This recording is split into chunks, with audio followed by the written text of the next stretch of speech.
नमस्कार दोस्तों, यह कहानी है एक गरीब लड़के की जो आप सभी के दिल को छू जाएगी।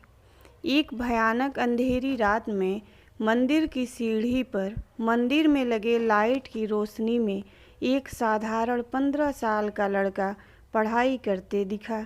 ठंडी के दिन थे, वो ठंड से काँप रहा था लेकिन पढ़ाई में खोया हुआ था। हफ्ते में 2 दिन मैं उस रास्ते से होकर गुजरता था। दिन में कभी वो नज़र नहीं आता। मुझे जिज्ञासा होती थी उसके बारे में जानने की। एक रात खाना खाकर मैं गाड़ी लेकर उसी रास्ते से गुजरने वाला था। सोचा जाते समय कुछ पार्सल लेकर जाऊंगा उसके लिए। मैं पार्सल लेकर गाड़ी से उस मंदिर के पास से गुजरा। लड़का सीढ़ियों पर बैठकर हमेशा की तरह पढ़ाई कर रहा था। मैंने गाड़ी रोकी और उसके पास गया। मेरी तरफ जब उसने देखा तो मुस्कुरा दिया, जैसे वो मुझे पहले से जानता हो। मैंने उससे पूछा, बेटा तुम हमेशा यहीं पढ़ाई क्यों करते हो?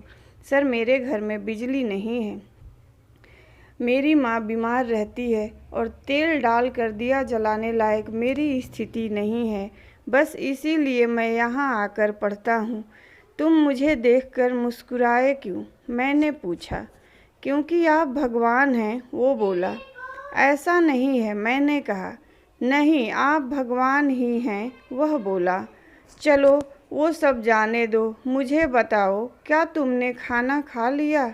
क्योंकि मैं तुम्हारे लिए खाने का पार्सल लाया हूँ। देखा, इसीलिए मैं आपको भगवान कह रहा था। आज मुझे बहुत भूख लगी है। सुबह से मैंने कुछ भी नहीं खाया, लेकिन मुझे इस बात की ज़रा भी चिंता नहीं थी।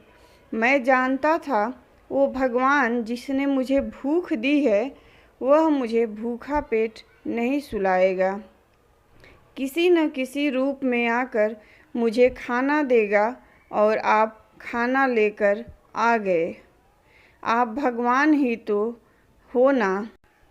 धन्यवाद आप सभी का कहानी सुनने के लिए। अगर यह कहानी आपको पसंद आई हो तो आप इसको लाइक कीजिए, अपने फ्रेंड्स और फैमिली के साथ शेयर कीजिए और मेरे चैनल मेरी प्रेरणा को सब्सक्राइब ज़रूर कीजिए। Thanks for the watching.